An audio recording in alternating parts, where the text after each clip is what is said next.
नमस्कार दोस्तों।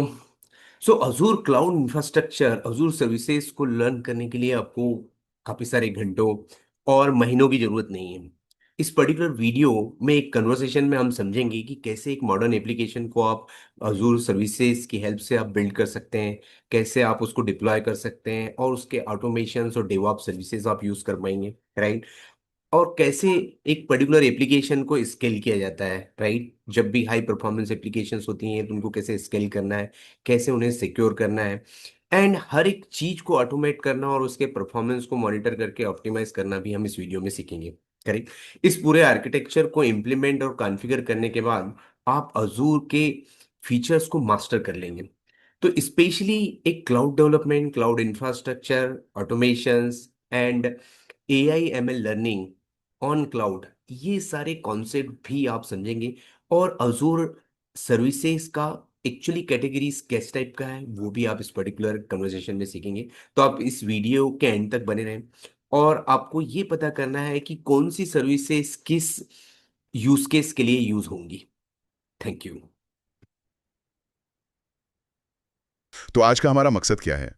सिर्फ ये जानना नहीं कि माइक्रोसॉफ्ट एज्योर क्या है, बल्कि ये समझना कि ये काम कैसे करता है और ये टेक्नोलॉजी की दुनिया को बदल क्यों रहा है। तो इसे परत दर परत खोलकर देखने की कोशिश करते हैं। बिल्कुल। और हम एकदम जीरो से शुरू करेंगे। सबसे पहले तो ये कि क्लाउड का मतलब क्या है, और सबसे जरूरी सवाल, अपना खुद का सर्वर और डेटा सेंटर लगाने के मुकाबले एज्योर जैसे प्लेटफॉर्म पर जाने का असल फायदा क्या है। हाँ, और ये सिर्फ किताबी बातें नहीं होंगी।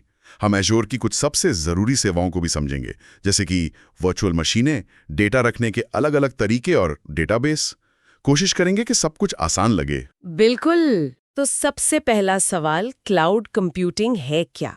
किताब में 3 बड़े अजीब से नाम हैं, सैस, पास और आईएस। ये सुनने में तो किसी रॉकेट साइंस जैसे लगते हैं।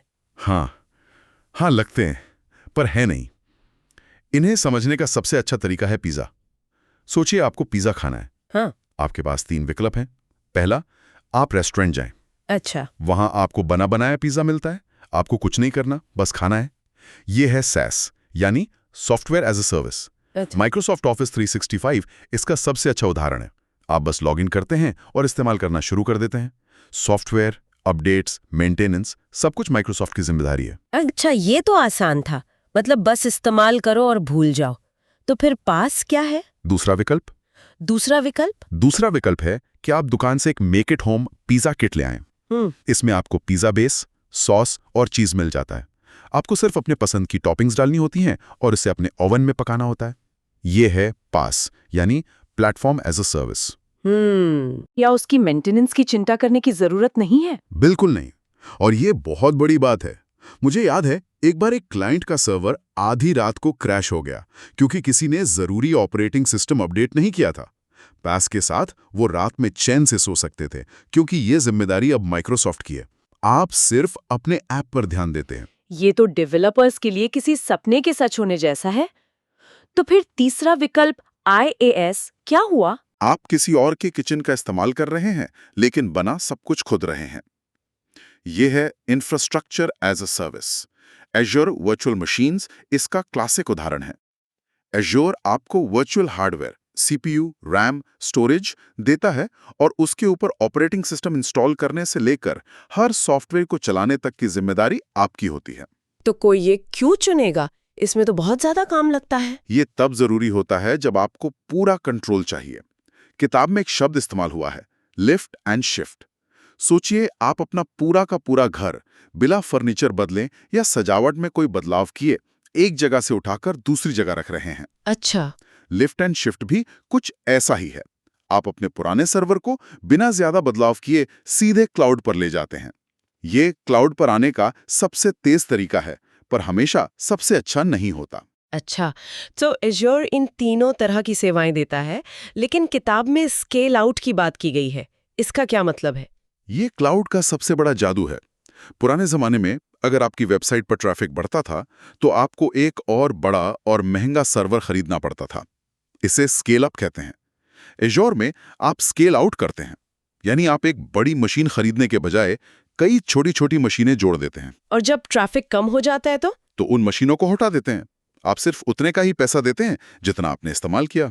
ये तो समझ आ गया कि एज़्योर एक विशाल प्लेटफॉर्म है जहां कई तरह की सेवाएं हैं, लेकिन इतने सारे हिस्सों, वर्चुअल मशीनें, स्टोरेज, डेटाबेस को एक साथ चलाना तो बहुत मुश्किल होगा। ये तो एक बहुत बड़े गोदाम जैसा लगता है जिसमें सब कुछ बिखरा पड़ा हो। आपने बिल्कुल सही पकड़ा, और इसी बिखराव को संभालने के लिए किताब में एज़्योर रिसोर्स मैनेजर यानी आर्म के बारे में बताया गया है। ये एज़्योर का स्मार्ट मैनेजर है। पहले एज़्योर में क्लासिक मॉडल होता था जहां हर चीज अलग थलग थी। आर्म ने सब कुछ बदल दिया।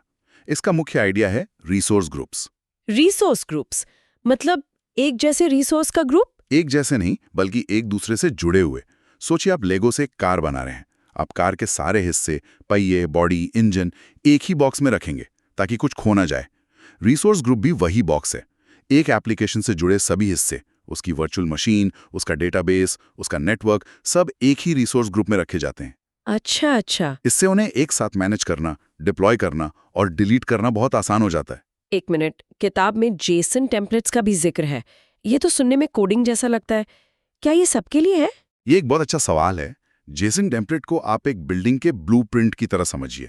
आपको एक जैसी 10 बिल्डिंग बनानी है तो आप बार बार नाप जोख नहीं करेंगे। सही बात है। आप एक ब्लूप्रिंट बनाएंगे और उसे ही 10 बार इस्तेमाल करेंगे। ये टेम्पलेट भी वही काम करता है।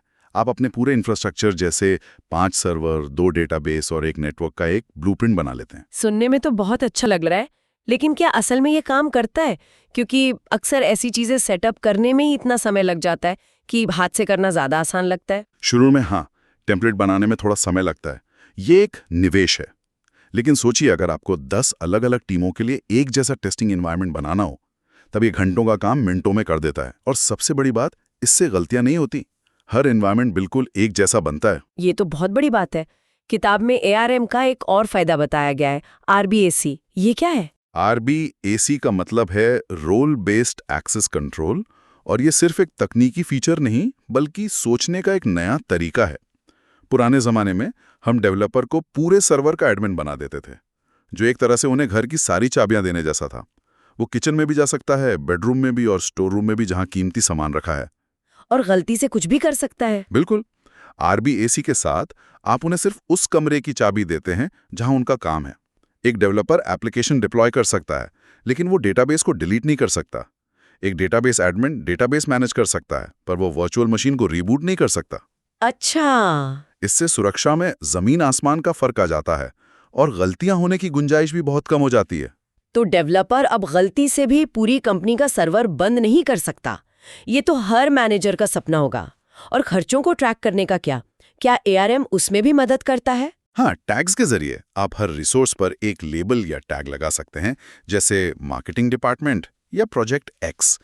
फिर महीने के अंत में आप देख सकते हैं कि किस डिपार्टमेंट ने या किस प्रोजेक्ट ने कितना खर्च किया। ये घर के सामान पर नाम लिखने जैसा है, ताकि पता चले कि कौन क्या इस्तेमाल कर रहा है। ठीक है, तो हमने मैनेजमेंट समझ लिया। अब उस टूल बॉक्स के अंदर झांकते हैं। किताब कंप्यूट, डेटा और नेटवर्क जैसी सेवाओं की बात करती है। कंप्यूट में मुख्य चीजें क्या हैं? कंप्यूट में 2 मुख्य स्तंभ हैं जो IaaS और PaaS के हमारे पिछले उदाहरणों से सीधे जुड़ते हैं। पहला है Azure वर्चुअल मशीन्स, VMs। ये IaaS है। आप अपनी कार खुद चुनते हैं, उसके मैकेनिक भी आप ही हैं। आपको पूरा कंट्रोल मिलता है, लेकिन सारी जिम्मेदारी भी आपकी है, ऑपरेटिंग सिस्टम के पैच से लेके एंटीवायरस तक। और दूसरा स्तंभ जो शायद PaaS वाला होगा? बिल्कुल। दूसरा है Azure ऐप सर्विस। ये PaaS है। यहाँ आप सिर्फ ड्राइवर हैं। कार कौन सी है, उसमें तेल है या नहीं, उसकी सर्विसिंग हुई है या नहीं, ये सब Azure की जिम्मेदारी है। आप बस अपना कोड डिप्लॉय करते हैं और चलाते हैं।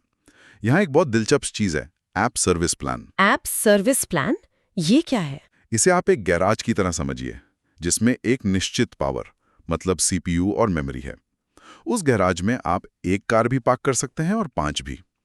यानी आप एक ही ऐप सर्विस प्लान खरीदकर उस पर कई वेबसाइट या ऐप चला सकते हैं, जब तक कि वो पावर काफी है। वाह, मतलब अगर मेरे पास एक वेबसाइट है जिस पर सुबह ज्यादा ट्रैफिक आता है और एक दूसरी जिस पर शाम को, तो मैं दोनों के लिए एक ही ऐप सर्विस प्लान इस्तेमाल कर सकती हूँ। ये तो पैसे बचाने का एक शानदार तरीका है। मुझे लगा था कि हर ऐप के लिए अलग सर्वर लेना पड़ता होगा। यही तो PaaS की खूबसूरती है। अब बात करते हैं डेटा स्टोर करने की। Azure स्टोरेज को आप एक टूल बॉक्स की तरह समझिए, जिसमें अलग अलग काम के लिए अलग अलग औजार है। अच्छा, ये दिलचस्प है। तो अगर मैं इंस्टाग्राम जैसी एक फोटो शेयरिंग ऐप बना रही हूँ तो मेरे टूल बॉक्स में क्या क्या होगा? बहुत अच्छा उदाहरण है। आपकी ऐप की तस्वीरें और वीडियोस जाएंगे ब्लॉब स्टोरेज में। ब्लॉब का मतलब है बाइनरी लार्ज ऑब्जेक्ट। ये आपका बड़ा हथौड़ा है, बड़ी और बिना किसी खास स्ट्रक्चर वाली फाइलों जैसे कि इमेज, वीडियो और लॉग फाइलों के लिए। ठीक है, तो सारी तस्वीरें ब्लॉब स्टोरेज में चली गईं। यूजर प्रोफाइल और कमेंट्स का क्या? वो जा सकते हैं टेबल स्टोरेज में। ये एक नो एसक्यूएल डेटा स्टोर है। इसे आप एक सुपर फास्ट डिजिटल डायरी समझिए, जो अरबों रिकॉर्ड्स में से भी जानकारी पलक झपकते ही ढूंढ सकती है। ये यूजर प्रोफाइल या डिवाइस लॉग्स जैसी चीजों के लिए बेहतरीन है। और क्या औजार हैं इस टूल बॉक्स में? तीसरा है फाइल स्टोरेज। ये आपके ऑफिस के शेयर्ड नेटवर्क फोल्डर जैसा है, जिसे कई वर्चुअल मशीनें एक साथ इस्तेमाल कर सकती हैं।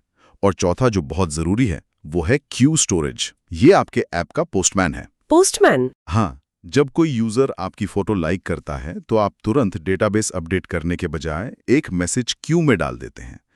एक दूसरा सर्विस उस मैसेज को उठाकर आराम से डेटाबेस अपडेट कर देता है। इससे आपकी ऐप धीमी नहीं पड़ती, भले ही एक साथ हजारों लाइक्स आ जाएं। ये तो बहुत स्मार्ट तरीका है, यानी सिस्टम हमेशा रिस्पॉन्सिव रहता है। अब सबसे जरूरी सवाल, डेटाबेस। क्या वहां भी IaaS और PaaS का विकल्प है? हाँ, बिल्कुल वही कहानी है। एक तरफ है Azure SQL डेटाबेस, जो एक PaaS सेवा है। आपको बना बनाया, मैनेज किया हुआ SQL डेटाबेस मिलता है। बैकअप, पैचिंग, हाई अवेलेबिलिटी सब कुछ Azure खुद संभालता है। आप बस अपनी टेबल बनाते हैं और डेटा डालते हैं। और अगर मुझे ज्यादा कंट्रोल चाहिए हो, मान लीजिए मेरे पास कोई पुराना सॉफ्टवेयर है जो सिर्फ SQL सर्वर के एक खास वर्जन पर ही चलता है, तब आप दूसरा विकल्प चुनेंगे, SQL server on Azure VM। ये IaaS है। आप एक वर्चुअल मशीन लेते हैं और उस पर अपनी मर्जी का SQL सर्वर इंस्टॉल करते हैं।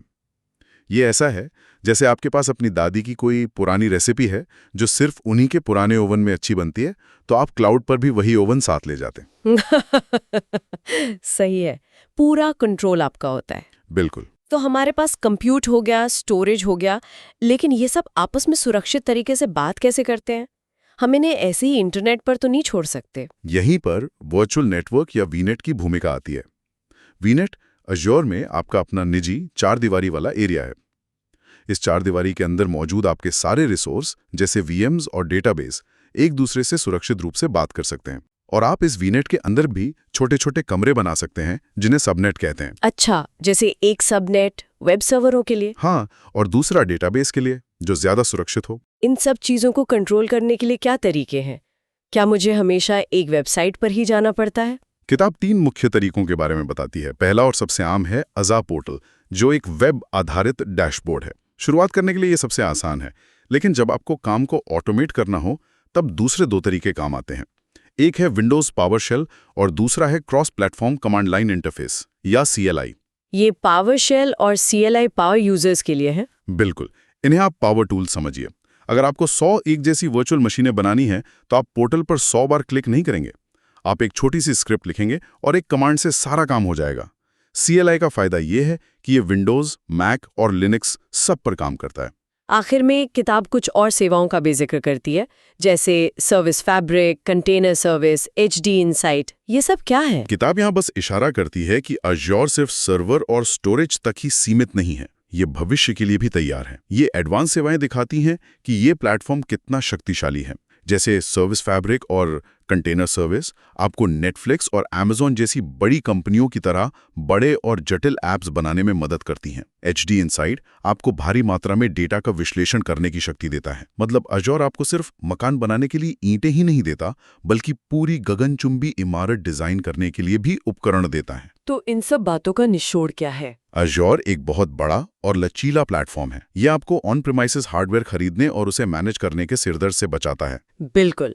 और सबसे महत्वपूर्ण शब्द है विकल्प। आप IaaS के जरिए पूरा नियंत्रण ले सकते हैं या PaaS के जरिए प्रबंधन को आसान बना सकते हैं। ये इस बात पर निर्भर करता है कि आपकी जरूरतें क्या हैं और आप कितनी जिम्मेदारी लेना चाहते हैं। सुनने वालों के लिए एक आखिरी विचार।